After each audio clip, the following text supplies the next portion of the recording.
कौम इस वक्त महंगाई के बोझ तले मर रही है। इस वक्त आपकी मईशत डूब रही है। आज भी रुपया 1.5 से 2 रुपए अपनी कदर खो बैठा IMF की डील के बावजूद। डॉलर सस्ता होने के बजाय मजीद महंगा होता जा रहा है। पाकिस्तान तहरीक इंसाफ के रहनुमा हम्माद अजहर ने कहा है कि IMF प्रोग्राम के बावजूद हुकूमत से मईशत नहीं संभल रही। कीमतों में इजाफे के बावजूद बिजली नहीं आती। कौम की आंखों में धूल झोंका गया। बिजली और गैस के वजीर तो सामने आते ही नहीं, यानी बिजली एक तो आ ही नहीं रही। हमारे दौर में तो कभी लोड शेडिंग नहीं। अब बताए ना, आए थे, कहा था कि पावर प्लांट बंद पड़े थे, हमने सारे चला दिए, बिजली किधर गई है। साबिक विफाकी वजीर हम्माद अजहर ने लाहौर में प्रेस कॉन्फ्रेंस करते हुए कहा, इमरान खान एक कॉल दें तो पूरा पाकिस्तान बंद हो जाएगा, लेकिन हम आइन के मुताबिक जमहूरी तरीके से चलना चाहते हैं। हम्माद अजहर का कहना था कि इमरान खान और उनके साथियों को दीवार से लगाया गया। महंगाई का तूफान खड़ा करके अवाम का जीना भी मुश्किल बना दिया। उन्होंने कहा कि लोगों को दीवार से लगाया गया तो मामला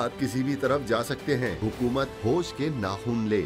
जून के महीने में मिफ्ता इस्माइल साहब ने और ये सारी इकोनॉमिक टीम ने ज़रूरत से ज़्यादा तेल मंगा लिया। वो ज़रूरत से ज़्यादा तेल जब आलमी मंडी अपने पीक पे थी उस वक्त आया और 248 रुपये डॉलर के against LCR national bank of Pakistan ने उसकी रिटायर की, इनके नाक, जिसकी वजह से आलमी मंडी में कीमतें नीचे जा रही हैं लेकिन पाकिस्तान में ऊपर जा रही है। PTI रहनुमा का कहना था कौम मर रही है और मिफ्ता इस्माइल इल्जामात लगा रहे हैं। बिजली और गैस के वजीर तो सामने ही नहीं आते। आलमी मार्केट में तेल की कीमतें कम होने के बावजूद पाकिस्तान में रेट बढ़ाए जा रहे हैं।